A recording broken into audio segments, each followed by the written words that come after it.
I never thought much about cryptids or unexplained phenomena until I met Linda Godfrey in the fall of 2018. I was working as a freelance journalist for a regional magazine based out of Madison, Wisconsin, doing mostly human interest pieces and local business profiles. Nothing particularly exciting, but it paid the bills and gave me the flexibility to work from home most of the time. My editor assigned me to interview Godfrey about her decades of research into what she called the Beast of Bray Road and similar creatures reported across the Midwest. I went into that interview expecting folklore and entertainment, the kind of colorful local legend piece that readers enjoy with their morning coffee before moving on to something more substantial. I came out of it with a framework that would later help me understand the most terrifying night of my life. What Linda told me that afternoon changed how I thought about predators, about intelligence in the animal kingdom, and about what might be watching us from the edges of our comfortable civilization. We met at a coffee shop in Elkhorn, not far from the rural roads where many of the original Beast of Bray Road sightings had occurred in the late 1980s and early 1990s. Linda was professional, articulate, and completely serious about her research. She didn't present herself as a believer or a skeptic, but as someone who had spent 3 decades documenting accounts and looking for patterns. She didn't just collect stories. She analyzed behavioral consistency, geographic distribution, and the psychological impact on witnesses. She talked about these creatures not as monsters or myths, but as something biological, something that existed in the gaps of our understanding. She showed me maps with sighting clusters, photographs of tracks that didn't match known animals, and interview transcripts from witnesses who had nothing to gain from sharing their experiences. What struck me most was how she described the intelligence these creatures seemed to possess. She talked about reports of them using cover strategically, approaching vehicles from angles that kept them partially hidden, and demonstrating what appeared to be curiosity about human technology and behavior. She said the most consistent element across hundreds of reports wasn't the physical description, which varied slightly from account to account, but the psychological impact. Witnesses described feeling evaluated, studied, hunted in a way that went beyond normal animal encounters. I remember her saying that the most dangerous thing about these encounters wasn't the physical threat, but the realization that something out there understands us far better than we understand it. She explained that most apex predators avoid humans because we're unpredictable and potentially dangerous. We use tools, we travel in groups, we have weapons and vehicles. A bear or a mountain lion learns to give humans a wide berth because the risk outweighs the reward. But the creatures she was researching didn't seem to follow that pattern. They approached humans deliberately, studied them from close range, and showed behavior that suggested they had assessed the threat level and found it manageable. That assessment, she said, was what made witnesses feel so deeply disturbed. It wasn't just seeing something that shouldn't exist. It was seeing something that looked at you and clearly understood what you were capable of, and wasn't concerned. At the time, I nodded and took notes, treating it like any other interview. I asked good questions, recorded her responses, and thanked her for her time. I wrote a balanced piece that presented her research fairly while maintaining enough journalistic distance to avoid endorsing claims that mainstream science rejected. The article ran in the magazine's October issue, timed to coincide with Halloween, and generated decent reader response. Then I moved on to other assignments and didn't think much more about Dogman or cryptids or Linda Godfrey's research. 6 months later, driving through northern Wisconsin on a late March evening, I would learn exactly what she meant. I'd been visiting my sister in Rhinelander and was driving back to Madison on Highway 8, a route I had traveled dozens of times over the years. My sister had just had her second child, and I had spent a long weekend helping out with the older kid, while she and her husband adjusted to life with a newborn. It was a Wednesday night, late enough that traffic was almost non-existent. I had stayed later than planned, having dinner with them and helping get the toddler to bed before finally heading out around 9:30. The road cuts through dense forest for long stretches, occasionally opening up to small towns or farmland before plunging back into the trees. It was that strange time of year when winter was loosening its grip, but spring hadn't fully arrived. Patches of old snow still clung to the shaded areas beneath the pines. The temperature hovered just above freezing. During the day, you would see muddy ground and running water from snowmelt. At night, everything refroze into a hard crust. The highway was clear and dry, though. I had a full tank of gas, good tires, and no reason to expect anything unusual. For the first hour, the drive was routine. I listened to a podcast about the history of the Green Bay Packers, drank coffee from a travel mug, and let my mind wander through the comfortable monotony of highway driving at night. The podcast hosts were analyzing the 1996 Super Bowl season, debating coaching decisions and player performances with the kind of detailed hindsight that sports fans love. I was only half listening, my attention divided between the road ahead and thoughts about my sister's family, about how exhausted she looked, about how different her life was from mine. Around 10:40, I passed through a small town called Crandon, the last real cluster of civilization before a long stretch of national forest. The town was mostly dark at that hour, just a few streetlights illuminating empty intersections and closed storefronts. I saw one gas station still open, its fluorescent lights harsh and bright against the surrounding darkness, but I didn't need to stop. After Crandon, the road became darker, the forest pressing in closer on both sides. The center line and my headlights became the only points of reference in an otherwise black landscape. The podcast continued playing, the hosts' voices filling the car with familiar comfort as the wilderness closed in around the thin ribbon of asphalt. About 15 miles past Crandon, I noticed something moving in my peripheral vision on the right side of the road. At highway speed, you catch glimpses of deer all the time, especially in Wisconsin. They stand at the tree line, eyes reflecting your headlights, sometimes darting across the road at the worst possible moment. I had hit a deer once, years ago, and the experience had made me cautious about movement near the roadside. I eased off the gas slightly, ready to brake if something bolted into my path. But nothing crossed. I scanned the tree line as I passed, seeing only darkness and the occasional glint that might have been eyes or might have been moisture on leaves or ice crystals catching the light. I accelerated back to normal speed and continued on, the podcast hosts now discussing the 1997 season and the pressure of defending a championship. 2 minutes later, I saw movement again, this time on the left side of the road. Same situation. Something large was moving parallel to my vehicle through the trees. I could see branches swaying, could sense mass and motion, but couldn't make out what it was. The forest was too dense, the darkness too complete, beyond the reach of my headlights. Deer don't usually pace vehicles. They either freeze in confusion or run perpendicular to the road, trying to cross or trying to get deeper into cover. They don't run alongside cars for extended distances.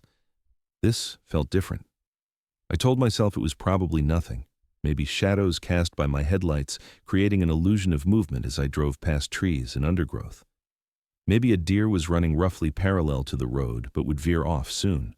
But a small, uncomfortable feeling had started to form in my chest, a tension that made me grip the steering wheel a little tighter. I turned down the volume on the podcast, wanting to hear better, though I'm not sure what I expected to hear from inside a moving vehicle with the windows up. Over the next 10 minutes, I kept catching these glimpses, sometimes on the right, sometimes on the left, always just at the edge of my headlight range. Whatever it was seemed to be keeping pace with me, despite the fact that I was traveling at 55 miles per hour. That realization was what made the uncomfortable feeling grow into genuine unease. Nothing natural should be able to maintain that speed through dense forest in the dark. A deer can sprint fast in short bursts but can't sustain highway speed for miles. A wolf or coyote might keep up briefly, but would have no reason to pace a vehicle for this long. I started to feel genuinely anxious, my palms beginning to sweat, despite the cool temperature in the car. I thought about Linda Godfrey's research, about the accounts she had shared of creatures that demonstrated intelligence and awareness. Witnesses had described being followed, being paced along rural roads, being evaluated by something that showed no fear of vehicles or humans. One account she had mentioned involved a woman driving home from work who noticed something running alongside her car for several miles, switching from side to side, apparently testing her reaction. When the woman accelerated, it kept pace. When she slowed down, it slowed down. It was playing with her, studying her responses. I pushed the thought away, focusing on the road ahead, trying to stay rational. This was Wisconsin, not some supernatural landscape. There were logical explanations for movement in the forest. Wind could make branches sway. My own headlights could create illusions. My tired mind could be seeing patterns that weren't there. I was letting one interview about cryptids color my perception of a perfectly normal drive through the woods at night. Then my headlights caught something that made my breath stop. Standing on the right shoulder about 100 yards ahead was a figure, upright, too tall, wrong proportions. In the second before I reached it, my brain tried desperately to categorize what I was seeing. A person. It had to be a person. Someone broken down, maybe, standing by their vehicle waiting for help. But there was no vehicle, no car, no truck, no motorcycle, nothing but this figure, standing alone on the shoulder of a highway in the middle of nowhere at 11 o'clock at night. And as I got closer, as my headlights illuminated more detail, the proportions became clearer and more wrong. The shoulders were too broad, far wider than any human. The head was the wrong shape, too large and angular. The stance was too still, too deliberately positioned facing the road as if it had been waiting specifically for me. The posture wasn't the relaxed lean of someone resting or the anxious shifting of someone in distress. It was the absolute stillness of a predator watching prey approach. I passed it at highway speed, my foot frozen on the gas pedal, unable to decide whether to accelerate or brake. For perhaps 2 seconds, maybe 3, it was fully illuminated in my headlights, less than 20 feet from my vehicle. I saw dark fur covering a body that stood at least 7 feet tall, possibly taller. I saw a head that was canine but massive, with a pronounced muzzle longer than any dog or wolf, with a shape that suggested a skull structure designed for incredible bite force. I saw ears that were pointed and alert, positioned high on the head and oriented directly toward my vehicle, tracking my movement. I saw arms that hung down past where human arms should end, with hands or paws that looked too large and too capable, with visible digits that suggested manipulation ability beyond normal canine anatomy. The chest was barrel-shaped and heavily muscled. The legs were powerfully built with a digitigrade stance, meaning it stood on its toes like a dog or wolf, but the proportions were all wrong for a natural canine. And I saw eyes, amber-colored, catching my headlights and reflecting them back with that distinctive eyeshine you see in nocturnal animals, but positioned forward facing like a primate, giving it binocular vision and depth perception. Those eyes tracked my vehicle as I passed, following my movement with an intelligence that was unmistakable and deeply disturbing. The creature didn't move as I passed. It didn't startle or flinch or show any reaction to a 2-ton vehicle passing at 55 miles per hour, just feet away from it. It simply stood there, watching my vehicle approach, pass, and continue down the highway. The absolute confidence of that stillness was terrifying in a way I struggled to explain. Every animal I had ever encountered, every deer, every dog, every wild creature, showed some reaction to a vehicle. They jumped, they tensed, they prepared to flee. This thing just watched with the calm assessment of something that had no reason to fear anything on this road. I looked in my rearview mirror, expecting to see it still standing on the shoulder, maybe watching my taillights disappear into the distance. But it was gone.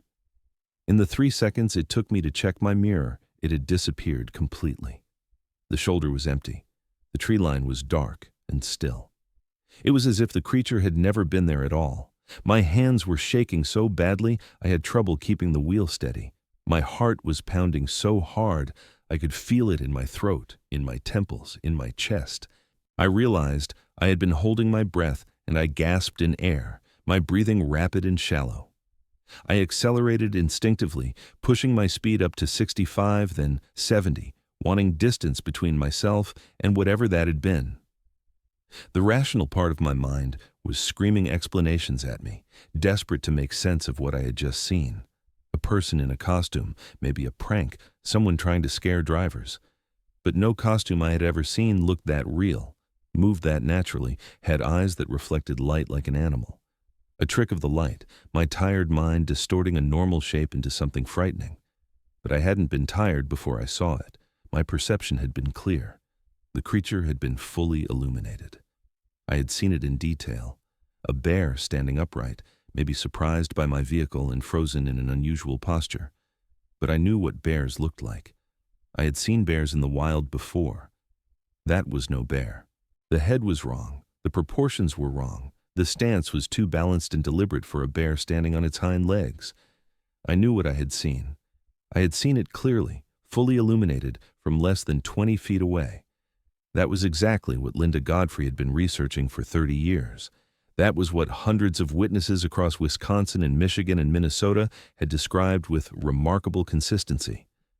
A bipedal canine, massive, covered in dark fur, intelligent eyes, behavior that suggested awareness and evaluation rather than animal instinct.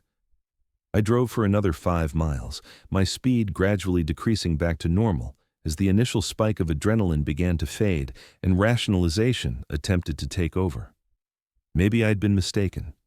Maybe exhaustion, or the late hour, or the power of suggestion from my interview months ago had distorted my perception. Maybe my mind had taken something ordinary and transformed it into something extraordinary because I had been primed to see it. I was reaching for these explanations, desperate for something that made sense, something that would let me dismiss what I had seen and return to a world where the rules made sense and large predatory cryptids didn't stand on highway shoulders watching cars pass. I was still trying to convince myself that I had misidentified something ordinary when I saw it again. This time, it was standing in the middle of the road, perhaps 200 yards ahead, positioned directly in my lane. My headlights illuminated it fully as I came around a gentle curve. It stood on 2 legs in the center of the highway, facing me directly, and there was no possibility of misidentification this time, no trick of light, no shadow, no exhaustion-induced hallucination. This was the same creature I had passed 5 miles back, or something identical to it, standing in the middle of Highway 8 as if it owned the road. I slammed on the brakes, my tires squealing as the vehicle decelerated hard. My coffee mug flew off the center console and hit the floor, spilling what was left across the passenger side mat. My seatbelt locked tight across my chest. The car shuddered and slowed and finally stopped about 50 yards away from the creature, my headlights locked on this thing that should not exist. We stayed like that for what felt like minutes, but was probably only 15 or 20 seconds. The creature stood perfectly still, making no attempt to move out of the road or seek cover. It was watching me with that same focused attention I had seen when I passed it on the shoulder. Its ears were oriented toward my vehicle. Its head was slightly lowered in a posture that reminded me of a wolf assessing a rival. But this was no wolf. It was far too large, far too upright in its stance. The headlights illuminated every detail. The dark fur that covered its body looked coarse and thick, designed for cold weather. The muscles beneath the fur were clearly defined, speaking to incredible strength. The hands hung at its sides, and from this distance I could see that they had elongated fingers or digits, not paws. The legs were bent at the knee in a way that suggested it could maintain this bipedal stance indefinitely without discomfort. And the face, the head, was the most disturbing element. It was unmistakably canine with a pronounced snout and visible teeth, but the expression, if you could call it that, was not something I had ever seen on an animal. It was intelligent, aware, calculating. Then it did something that Linda's words had prepared me for, but that still sent ice through my veins. It took 3 deliberate steps toward my vehicle, not running, not charging, not the aggressive rush of a threatened animal, just walking with the casual confidence of something that had no fear, no uncertainty, no concern about the 2-ton machine idling 50 yards away with its engine running and its headlights blazing. Each step was measured and purposeful. The creature kept its eyes locked on my vehicle as it approached. It was closing the distance between us with the calm assurance of a predator that knew it held the advantage. I threw the car into reverse and backed up, my hands fumbling with the gear shift, nearly missing reverse in my panic. I kept my headlights on the creature as I retreated, watching it through the windshield. It stopped advancing after those 3 steps, but continued to watch me. I backed up another 30 yards, increasing the distance, my rear tires drifting slightly off the pavement onto the gravel shoulder before I corrected. After I had put what felt like a safer distance between us, though I had no idea what distance would actually be safe from something like this, the creature turned its head slowly to the right, then to the left, as if checking the forest on both sides of the road. The movement was so deliberate, so purposeful, that it looked almost human. It was scanning the environment, processing information, making decisions. Then, in one fluid motion that demonstrated the terrifying versatility of its body, it dropped to all fours. The transition was seamless, natural, as if switching between bipedal and quadrupedal movement was as easy as walking or running as for us. On all fours, it looked even more massive, more powerful. The shoulders were enormous, the front legs thick with muscle. It moved to the shoulder with a speed that seemed impossible for something that large, crossing the width of the highway in perhaps 2 seconds. It disappeared into the tree line on the right side of the road, the darkness swallowing it completely. I sat there in the middle of Highway 8, my car in reverse, engine running, foot trembling on the brake pedal, trying to decide what to do. My mind was racing through options, none of them good. Turning back meant driving through Crandon again, retracing 15 miles of dark forest, and then taking alternate routes that would add at least an hour to my trip home. Going forward meant driving past the spot where that thing had just entered the forest, meant continuing through this stretch of wilderness, not knowing if the creature was watching from the trees, following me, waiting for another opportunity to step out onto the road. I waited for 5 full minutes, watching the tree line where the creature had disappeared, seeing nothing. The forest was absolutely still. No movement, no sound that I could hear through the windows of my car. The podcast had long since stopped playing, either ended or paused, I couldn't remember. The only sound was my own breathing and the idle of my engine. I checked my phone, thinking maybe I should call someone, but there was no signal. This stretch of Highway 8 cut through national forest where cell coverage was spotty at best. I couldn't call the police, couldn't call my sister, couldn't call anyone. I was alone on this road with whatever was out there in the darkness. Finally, I put the car in drive and moved forward slowly, my speed barely above 15 miles per hour. Every instinct was screaming at me to floor it, to get through this area as fast as possible.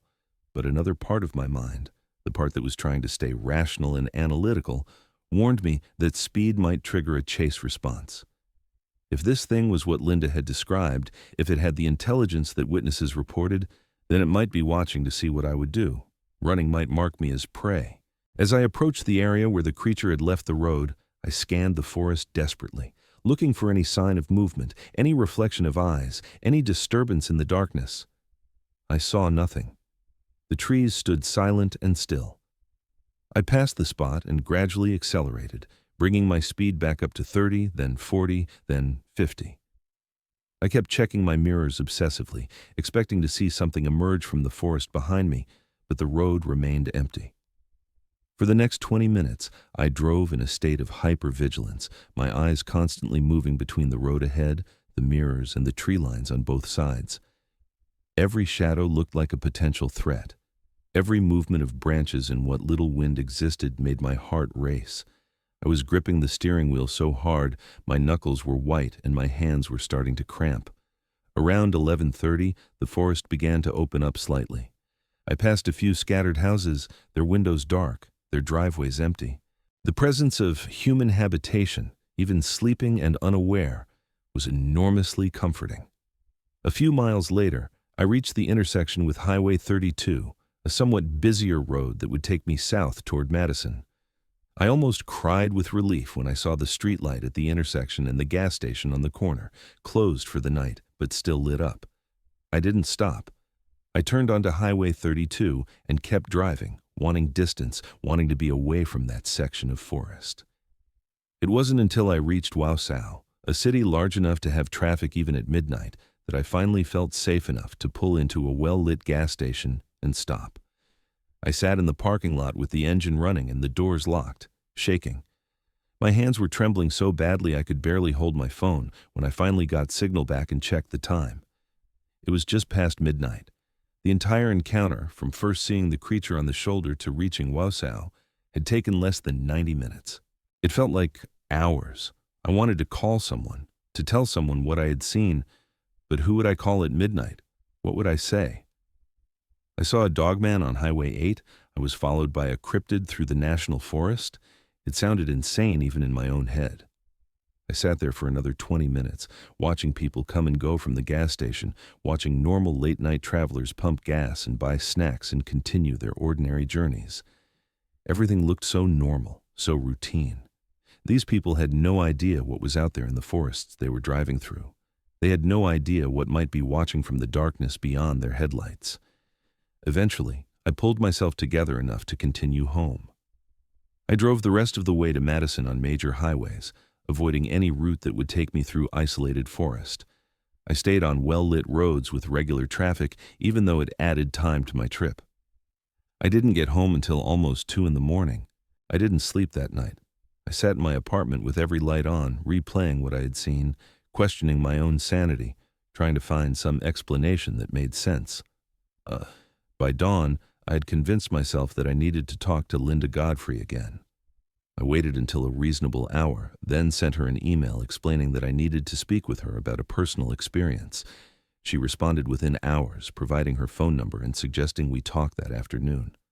When I called her and described what I had seen, there was no surprise in her voice, no skepticism, no suggestion that I might have been mistaken. She listened carefully, asked specific questions about the creature's behavior, about how it moved, about the intelligence I perceived in its actions. She asked about the location, making notes about the stretch of highway and the surrounding forest. She told me that the area where I had my encounter was within a cluster of sighting reports she had documented over the past decade. She said the behavior I described, the pacing, the deliberate positioning on the road, the approach toward my vehicle, all matched patterns she had seen in numerous other accounts. What she told me next changed how I understood what had happened to me. She explained that the creatures, whatever they were, seemed to understand vehicles as mobile shelters. They recognized that humans inside cars were less vulnerable than humans on foot. The fact that the creature had approached my vehicle suggested it was testing, evaluating, trying to assess whether I represented a threat or prey or something in between.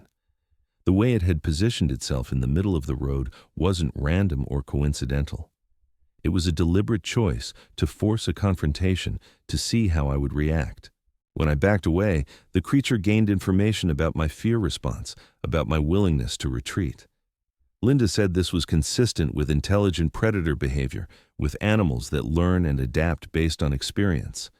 She told me I had done the right thing by not getting out of the vehicle, by maintaining distance, by eventually continuing on my route rather than staying frozen in one location. She also told me something that has stayed with me ever since. She said that most people who have these encounters spend years questioning their own perception, wondering if they really saw what they think they saw.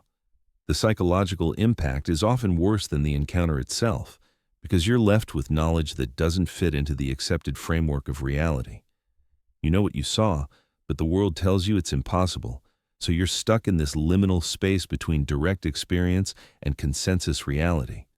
She was right. In the weeks and months after that night, I struggled with exactly that tension. I knew what I had seen. I'd seen it clearly, multiple times, under good lighting conditions. I wasn't drunk or impaired. I wasn't prone to hallucinations. I had no history of seeing things that weren't there. But what I had seen violated everything I had been taught about biology, about the natural world, about what was possible. I found myself researching obsessively, reading everything I could find about Dogman sightings, about cryptids, about unexplained encounters.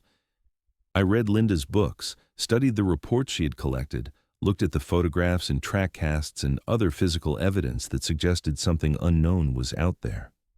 The more I researched, the more I realized how many people had experienced what I had experienced. How many witnesses had seen these creatures and been left with the same confusion, the same inability to reconcile their experience with accepted reality.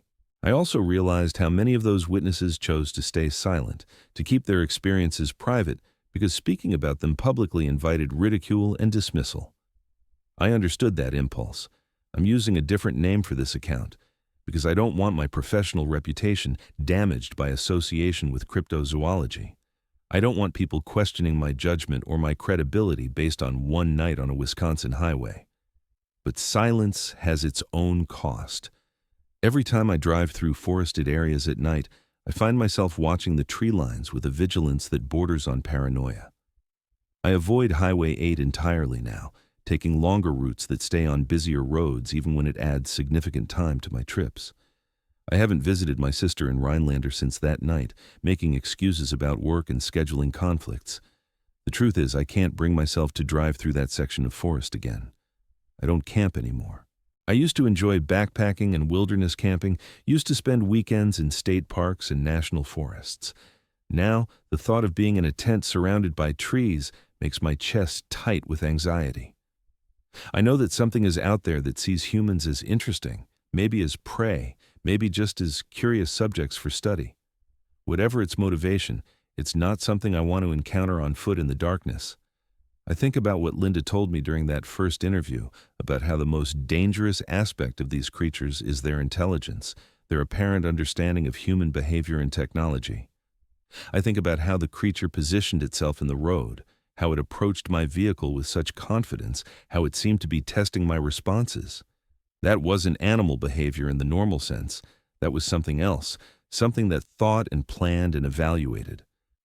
I've also thought a lot about what these encounters mean for our understanding of the natural world. If creatures like this exist, and I'm now convinced they do, then we've fundamentally misunderstood the biodiversity of North America. We've assumed that all large predators have been cataloged, studied, and understood. We've assumed that anything big enough to be dangerous would have been documented by science long ago. But maybe our assumptions are wrong. Maybe there are species that have learned to avoid human detection, that understand how to remain hidden in a world of cameras and GPS and satellite imagery. The intelligence required to remain undocumented in the modern era would be considerable, but perhaps not impossible for something with cognitive abilities approaching or exceeding that of great apes. I don't know what these creatures are. I don't know if they're a species that science hasn't recognized, some kind of evolutionary offshoot from the canid line, or something else entirely. What I do know is that they exist. I've seen one.